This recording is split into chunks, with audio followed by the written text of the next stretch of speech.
Assalamualaikum warahmatullahi wabarakatuh. Bismillahirrahmanirrahim. Alhamdulillahilladzi arsala rasulahu bil huda wa dinil haq liyuzhirahu ala dinihi wa kafa billahi syahida.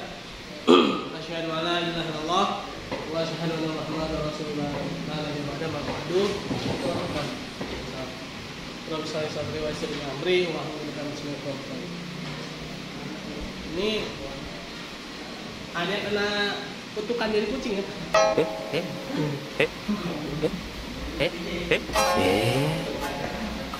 Atau yang minta pertanggungjawaban ya? Ayo ngaku siapa pelakunya? Oke, teman-teman, sebelumnya minal aidin wal faizin ya, ini hari pertama kita setelah Idul Fitri ya. Dan kemarin kita tidak terasa 1 bulan penuh kita berpuasa ya. Ternyata 1 bulan itu waktu yang sangat singkat ya.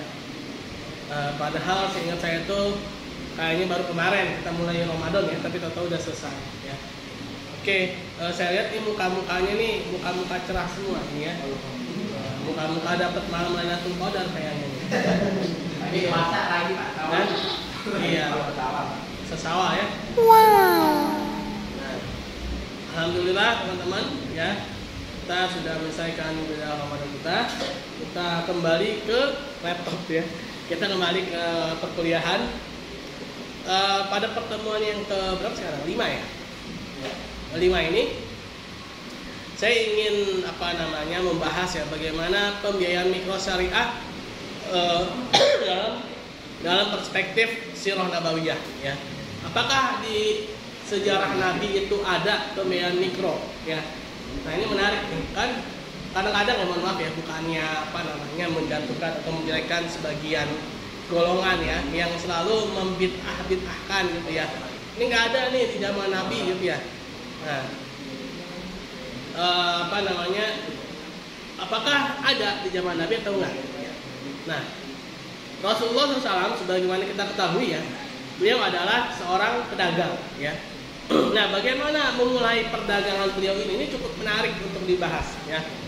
Nah, bagaimana kita ketahui juga Rasulullah itu ternyata sebelum menjadi seorang pedagang, beliau itu seorang pengembala kambing ya. Karena ada hadisnya ya teman-teman ya, kalau ada yang tahu lengkapnya boleh ya dilengkapi ya. Bahwa setiap nabi itu pasti pengembala kambing gitu ya. Itu ada tuh hadisnya ya. Nah, artinya apa? Dari ilmu menggembala kambing itu mendapatkan ilmu bagaimana memimpin ya, kepemimpinan ya. Nah, awalnya memang Rasulullah SAW itu adalah seorang pengembala kambing ya, pengembala. Tapi pengembalanya itu kita jangan bayangin kayak di Indonesia ya. Di Indonesia itu gampang ya, padang rumput yang luas ya. Terus kambingnya juga aman lah ya, nggak ada serigala ya. Nah kalau di sana itu ya, apalagi dulu ya, ini jangan bayangin Mekah, Madinah zaman sekarang, jauh ya. Dulunya itu lembah, gunung ya. Itu kita nggak bisa bayangkan bagaimana seorang anak yang umurnya belasan tahun ya harus mengembala kambing ya, melewati lembah, gunung ya. Itu bagaimana manajemennya ya. Nah dari sini beliau ini mendapatkan jiwa kepemimpinan ya. Jiwa kepemimpinan ini juga beliau kembangkan ya menjadi seorang pedagang.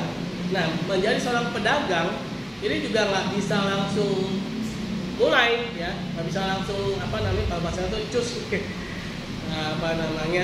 langsung ini ya. Ada step yang harus dimulai ya. Nah ternyata Rasulullah SAW ketika beliau mulai mengelola harta, ya, melakukan perdagangan, bisnis, beliau melakukan bisnis sosial, ya. Bisnis sosial beliau itu adalah mengelola harta anak yatim, ya, janda-janda tua, ya. Nah itu beliau kelola sehingga apa? Hartanya itu tidak habis, ya. Hartanya itu terus dikembangkan oleh beliau. Nah sehingga tertolonglah ya anak-anak yatim, ya. Janda-janda yang sudah ditinggal oleh suaminya hartanya ya. Dan itu beliau tidak profit oriented, tidak profit oriented. karena kepiawaian beliau ya, piawaian beliau ya, dan juga kejujuran beliau ya, ini dikenal ya, beliau sama-sama dikenal ke pelosok-pelosok penjuru Mekah. Nah, sebelum dikenal inilah beliau ini sebenarnya sudah melakukan yang namanya pengelolaan keuangan mikro sebenarnya ya. Nah, harta anak yatim ya, janda-janda tua ini beliau mengelolanya itu dana yang sedikit gitu ya, bukan dana yang besar. Memang ketika nanti ketemu Khadijah radhiyallahu anha baru ya beliau mendapatkan dana yang besar ya kan. Tapi sebelumnya ternyata beliau dari situ ya. Nah, tapi beliau sadar tidak mengharapkan yang namanya profit oriented itu ya. Karena beliau itu profitnya lebih kepada penggembala kambing ya. Lebih kepada pendapatan utamanya itu adalah beliau menggembala kambing ya. Beliau juga berdagang ya. Nah, kalau dalam ilmu manajemen keuangan itu don't put all your egg in one basket ya. Nah, jangan taruh telurmu dalam satu keranjang ya. Nah, artinya apa? Artinya kalau ada yang hancur satu ya, ada yang lainnya ya. Walaupun Rasulullah itu nggak sampai hancur ya, artinya ya.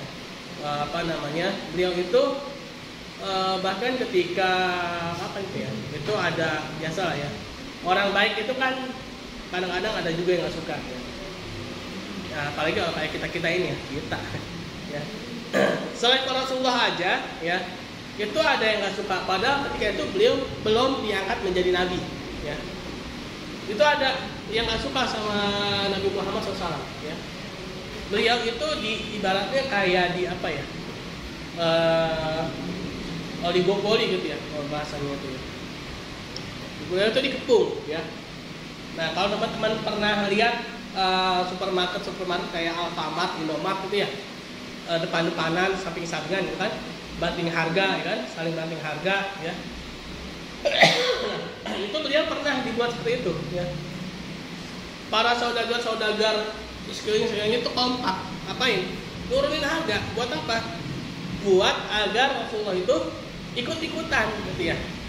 Ikut-ikutan nurunin harga. Nah, ternyata Rasulullah tahu ini taktik orang-orang yang nggak suka dengan beliau gitu ya. Akhirnya beliau justru menahan ya. Beliau justru menahan barang. Nah, akhirnya apa yang terjadi? Nah, ini pada banting harga ini akhirnya apa? Rugi semua ya. Beliau semuanya yang banting harga ini akhirnya bangkrut ya. Nah, ketika bangkrut, inilah kemuliaannya Rasulullah SAW ya. Kemuliaannya beliau ya. Beliau bantu tuh yang tadinya jahat ke beliau itu ya. Orang-orang yang jahat kepada beliau itu beliau bantu justru ya. Beliau berikan bantuan ya, sehingga mereka bangkit kembali. Mereka bangkit kembali perekonomiannya ya. Nah, pada bahasa mikro ini sendiri ya, ini kalau teman-teman pernah baca buku-buku ekonomi syariah ya, ekonomi Islam ya, itu ada pernah kita jumpai ya, kita ya Bapak doang kali ya. Pernah kita jumpai ya, itu ada bahasanya ekonominya masih bersifat mikro ya. Nah, apakah mikro di situ maksudnya adalah mikro saat ini ya? Nah, itu jadi pertanyaan juga ya. Ternyata enggak, teman-teman ya. Ternyata mikro di situ adalah lebih kepada kalau bahasa ekonominya itu gini. Kalau mikronya itu adalah masih berhubungan antara personal dengan personal ya, belum sampai antar negara ya. Belum sampai antar negara. Walaupun Kaisar Romawi pernah mengundang Abu Sufyan ya. Ketika Abu Sufyan itu ke Romawi ya, dipanggil oleh Heraklius, itu beliau itu bukan dalam hubungan bilateral, bukan, tapi adalah hubungannya personal. Abu Sufyan ditanya oleh Heraklius kan, bukan negara Mekah ya, bukan negara Mekah ya, karena dari Mekah ya, yang diwakili oleh Abu Sufyan, bukan, tapi itu lebih kepada ke persona Abu Sufyan, yang mana beliau adalah orang terdekat dari Rasulullah SAW ya.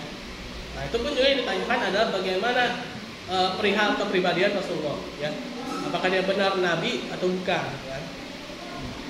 Nah walaupun akhirnya kan sebenarnya Heraklius itu ya, itu dia sebenarnya sudah mengakui ya kenabian dari Nabi Muhammad SAW, tetapi karena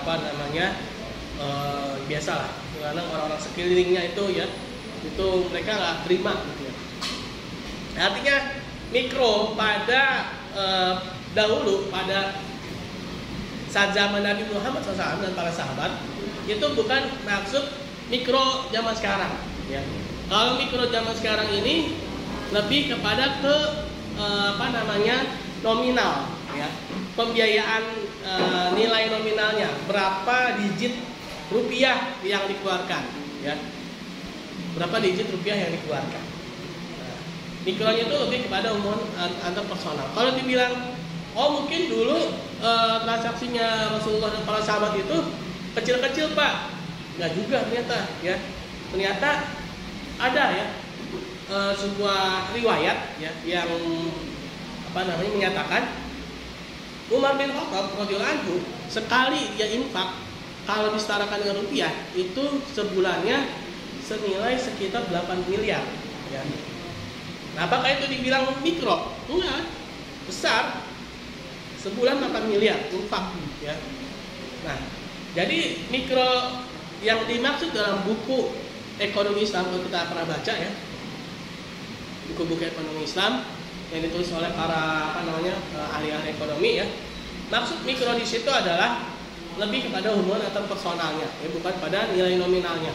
Adapun mikro pada zaman sekarang ini adalah pada nilai nominal yang ditransaksikan ya.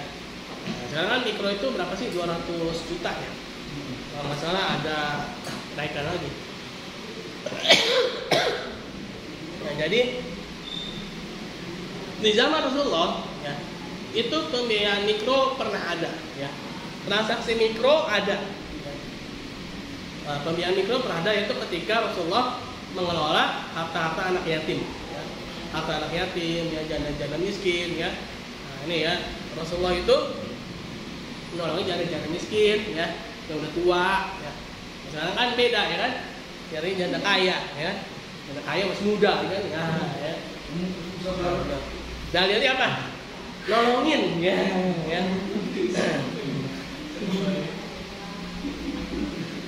Ada ceritanya tuh ya. Nah di sini udah direkam ya. Nanti aja kalau udah selesai ya. Ada anak muda ya, ada janda kaya dinikahin ya.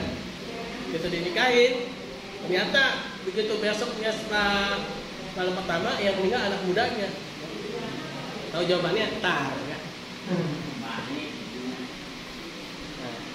jadi gitu ya. Kalau nolongin orang itu jangan bersifat materialistik ya. Nah, justru dari situlah ya, dari yang tidak material itulah mendapatkan materi. Rasulullah itu sampai mendapat gelar Al-Amin ya. Itu dari mana? Dari pengelolaan mikro beliau ya.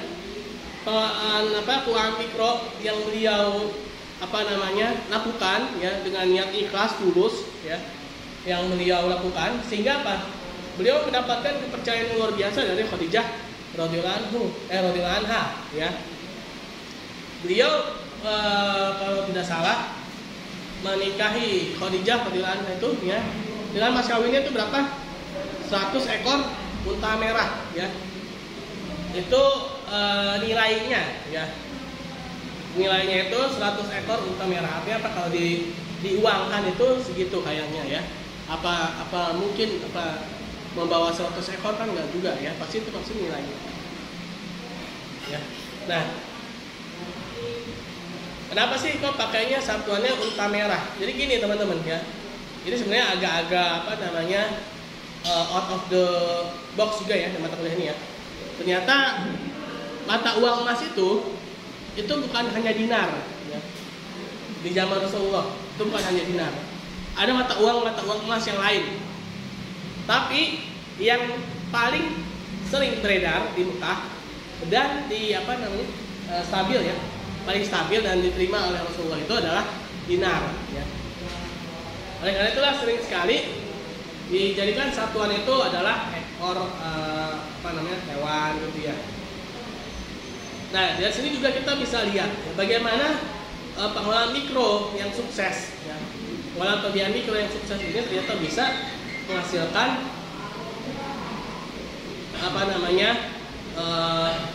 makro juga ya, yaitu beliau bisa menikahi Khadijah dengan 100 ekor unta merah. Unta merah itu adalah kendaraan paling mahal ya, kendaraan paling mahal di zaman itu. Kalau sekarang apa nih? Lamborghini ini gitu ya. Apa yang mana ya? Tesla ya. Tesla. Nah, artinya itu baru mas kawin, teman-teman ya. Mas kawin itu kan baru sebagian harta dari si laki-laki ya. Gak mungkin juga seorang laki-laki melamar dengan seluruh hartanya. Besok dia mau makan apa ya? Jadi mas kawin semua kan bisa-bisa bertahan hidupnya cuma seminggu ya. Kan makanan kondangan tuh palingan bertahannya ya seminggu lah, itu udah paling asem gitu ya. Nah, kan nggak mungkin juga kan. Nah, artinya apa? Rasulullah SAW ini ya, beliau ini lebih dari itu hartanya ya, lebih dari 100 ekor unta merah ya. Kita bisa bayangkan ya, begitu suksesnya Rasulullah ya, yang benar-benar memulai bisnisnya ini dari pengelolaan mikro ya, dari pengelolaan pembiayaan yang sifatnya remeh gitu ya, tapi lebih kepada sosial, lebih kepada kerjasama antar antar manusia gitu ya, lebih kepada humanistik ya. Nah, ini yang harus dibangun sebenarnya ya ketika pembiayaan mikro ini. Oleh karena itulah akad-akad yang digunakan seharusnya berbeda ya. Akad-akadnya itu seharusnya jangan lagi pakai akad mudharabah ya. Jangan lagi pakai akad murabahah ya. Itu kan akad bisnis. Nah, ini kadang-kadang ya, walau alam apakah karena saya yang kurang pengetahuan atau ada yang salah gitu ya. Ini sekarang ini hampir semuanya itu dibisniskan gitu ya. Bahkan wakaf ya, itu pun juga dibisniskan.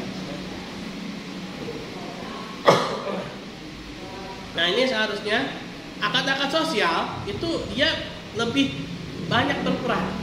Bahkan ada sebuah asumsi atau apa ya, nggak salah itu acaranya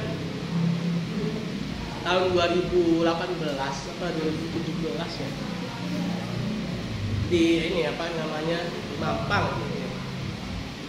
Yang ada itu CIMB Niaga Syariah gitu yang ada ya. Waktu itu bank tersebut lagi launching tabungan wakaf.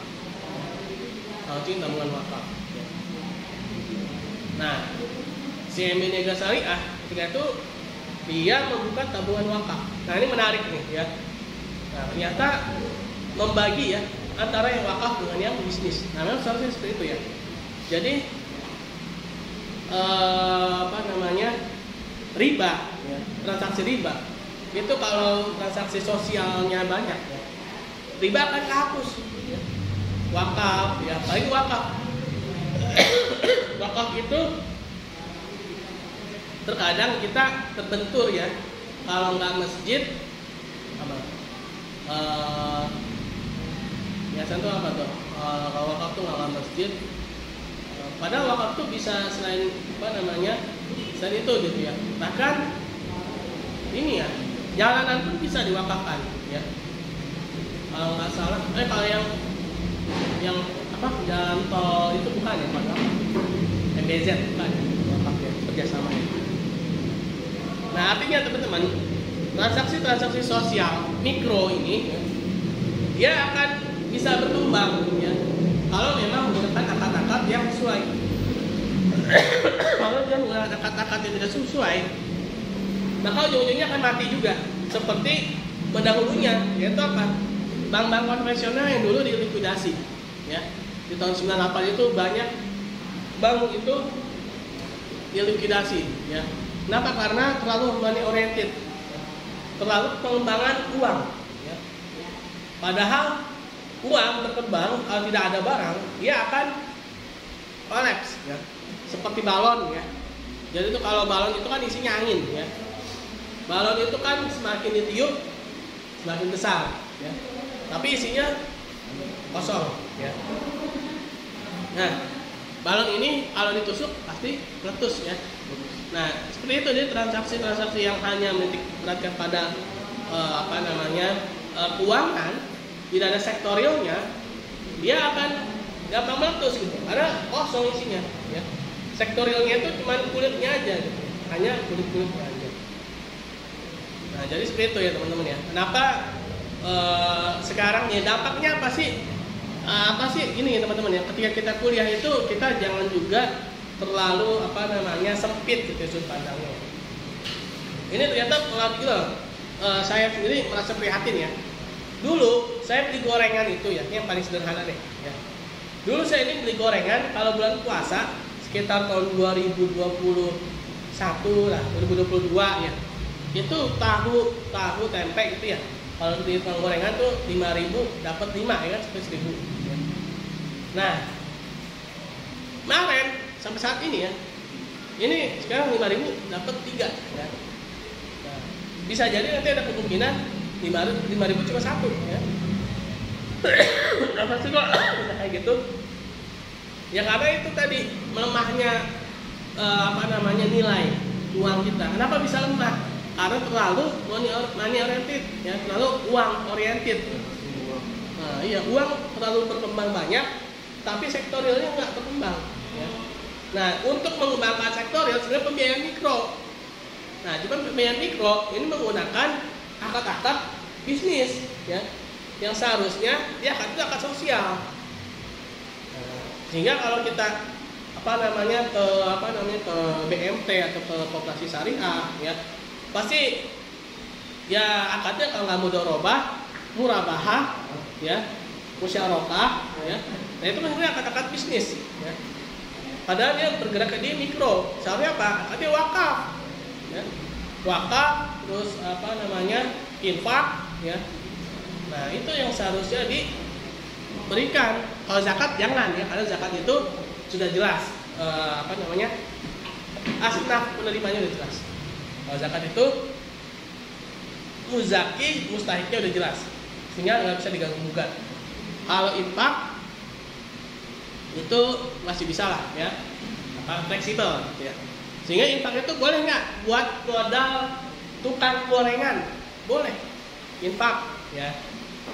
Terus wakaf berupa gerobak bakso dan lahan. Misalnya lahan, ada sebuah lahan, ada gerobak bakso, itu diwakafkan, boleh nggak? Boleh, ya. Tapi kalau zakat boleh nggak? Nggak boleh, ya. Nah, zakat itu dia sudah jelas dapat asnaf menerima, ya. Nah, jadi itulah yang seharusnya pembiayaan mikro, ya. Pembiayaan mikro itu dia memang harus sektorial, bukan lagi transaksi-transaksi bisnis, ya. Mudharabah musyarakah itu transaksi-transaksi yang istilahnya besar-besar lah, ya. Nah, tapi kalau untuk yang mikro ini seharusnya ya pakainya itu wakaf, infak, sedekah, ya. Boleh nggak? Boleh aja, tapi dengan catatan, ya. Orang-orang di sana itu dia sudah tercover ya kesejahteraannya.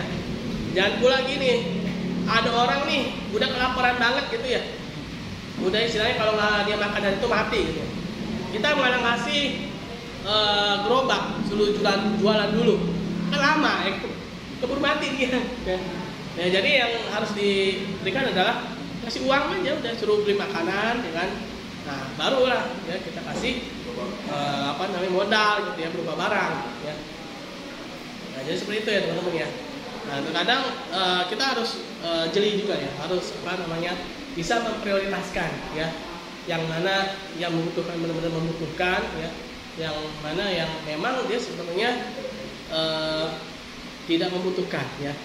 Bahkan kalau nggak salah tuh ada hadisnya juga ya, memberikan pinjaman ya itu lebih baik daripada sedekah ya. Dengan pinjaman itu lebih baik daripada sedekah.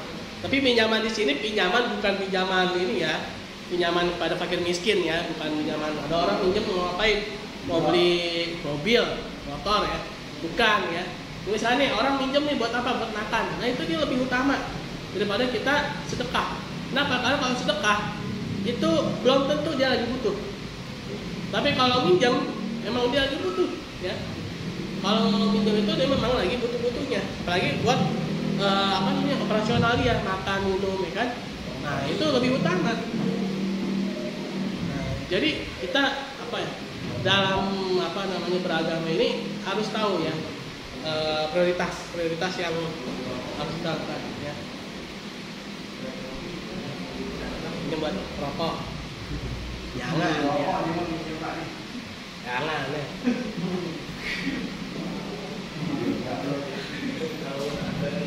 Kalau kata Upin Ipin itu apa? Tak patut. Jadi gitu ya teman-teman ya. Dalam bertransaksi ya, transaksi mikro, makro ya. Ini kita harus tahu yang mana yang prioritas. Gitu. Kayaknya ini udah semua ya. Sampai jam berapa sih? Jam 3. Oke. Mau absen dulu nggak? Ya? Tapi saya pinjam HP teman-teman satu ya. Soalnya HP saya baterainya habis.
hapusan.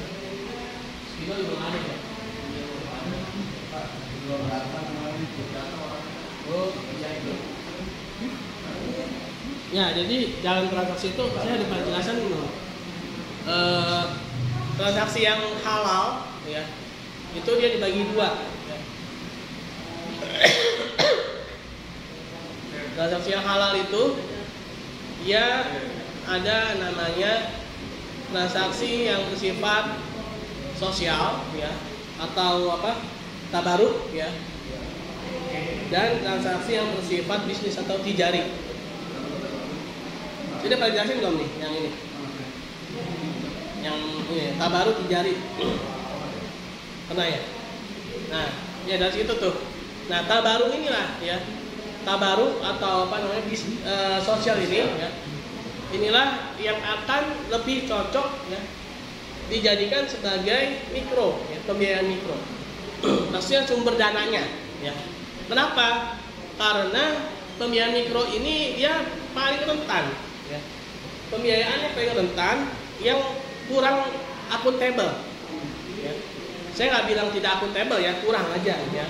Kalau saya bilang tidak akuntabel nanti ada yang protes ya. Kenapa? Karena tidak semua pengusaha mikro itu dia tidak akuntabel, ada yang akuntabel juga ya, ada.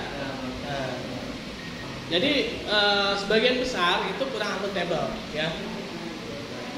Karena yang kurang akuntabel inilah sehingga apa? Dananya ini ya lebih kepada dianggap dana hilang ya, dana sosial. Udah istilahnya tuh ikhlas ya, dana diikhlaskan. Nah, mungkin ada yang sukses ya. Mungkin ada yang bisa mengembangkan dan bahkan akhirnya dengan kesadaran si peminjam sendiri ya, itu terjadi kalau nggak salah saya dapat cerita di Bank Muamalat ya dulu ya. Jadi ada tukang buah ya, saya pernah cerita ya. Ada tukang buah itu dia datang ke Bank Muamalat tahun berapa tuh, 90-an atau 2000 ya. Datang ke Bank Muamalat minjem duit berapa? 50.000 ya. Ya udahlah, orang banknya kasih aja 50.000 doang ya kan. Ternyata tanpa diduga si tukang buah itu balik lagi bulan depannya. Dia balikin 50.000 plus ngasih lebihnya ya. Kaget si orang banknya tuh. Terus gak lama kemudian si tukang buahnya minjem lagi. Nah, dikasih lagi kan. Terus ternyata benar berkembang ya. Nah, mungkin ada yang seperti itu ya. Tapi ada juga yang mungkin karena dia kurang pengalaman, mungkin dia kurang bisa manajemen aset ya, yang bangkrut gitu loh ya. Nah, kalau yang kayak gitu kan apa? Ya udah, mendingan pakai dana-dana sosial ya, dana-dana tabaruk ya, dana-dana yang memang dianggap hilang gitu loh, dana yang memang sudah diikhlaskan ya. Tapi ya itu juga harus ada pengontrolan juga ya, karena kan ya sebelum ada itu juga sebenarnya ada lagi nih yang harus dibentuk, yaitu mentalnya ya. Nah, mentalnya, karakternya, akhlaknya ya. Terus mentang-mentang itu dana sosial, dana yang dianggap hilang, itu tuh ngantri semua tuh ya. Nah, kan boleh nggak balik gitu ya. Nah, jadi harus ini juga ya harus dikelola juga mentalnya ya. Karena dulu itu kalau nggak salah di Indonesia itu pun juga ada namanya proyek Alibaba ya.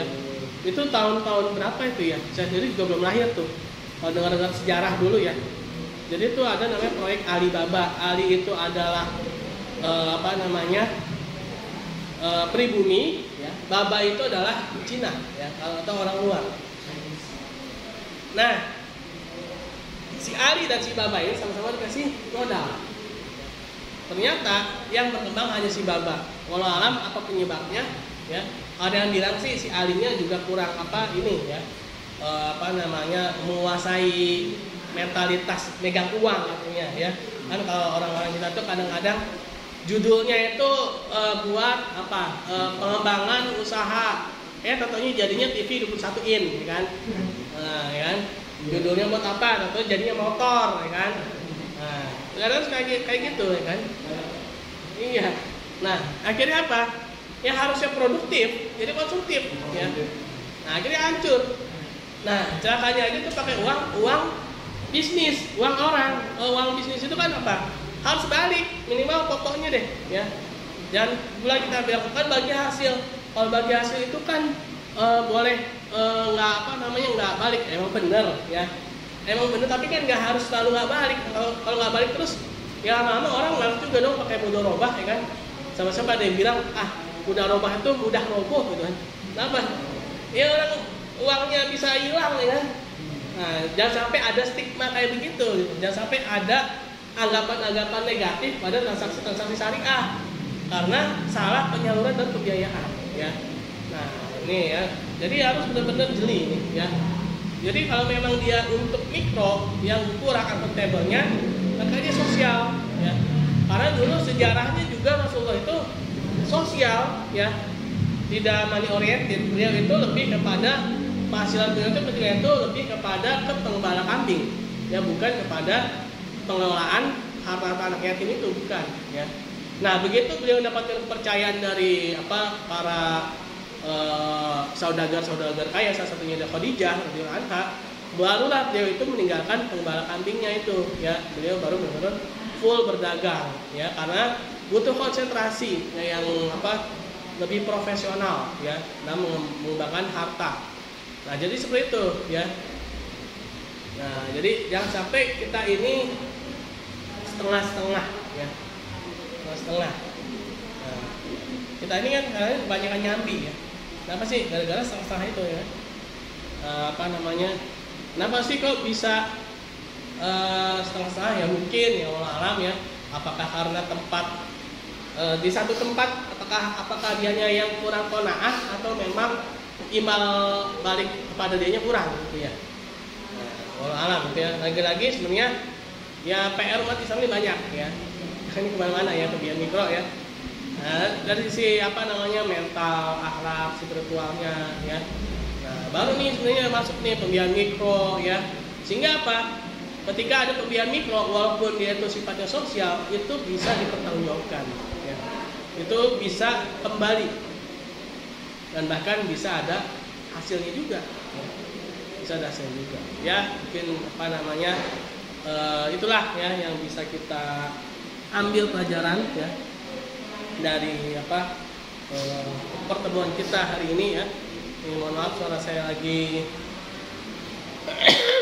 ini, ya, lagi serak nih gara-gara kebanyakan minum es kemarin lebaran, ya. Puasa saya justru jaga banget, ya. Kenapa? Karena saya tahu kalau puasa sakit itu fatal, ya. Kenapa? Ketika puasa kan kita tidak makan, tidak minum, ya. Kalau sakit tuh pasti hancur deh, ya. Ya otomatis imunitas kita juga akan turun drastis, ya. Nah, saya tuh jaga banget, ya, jam puasa tuh. Nah, begitu lebaran lepas landas, es, ya, segala macem, ya.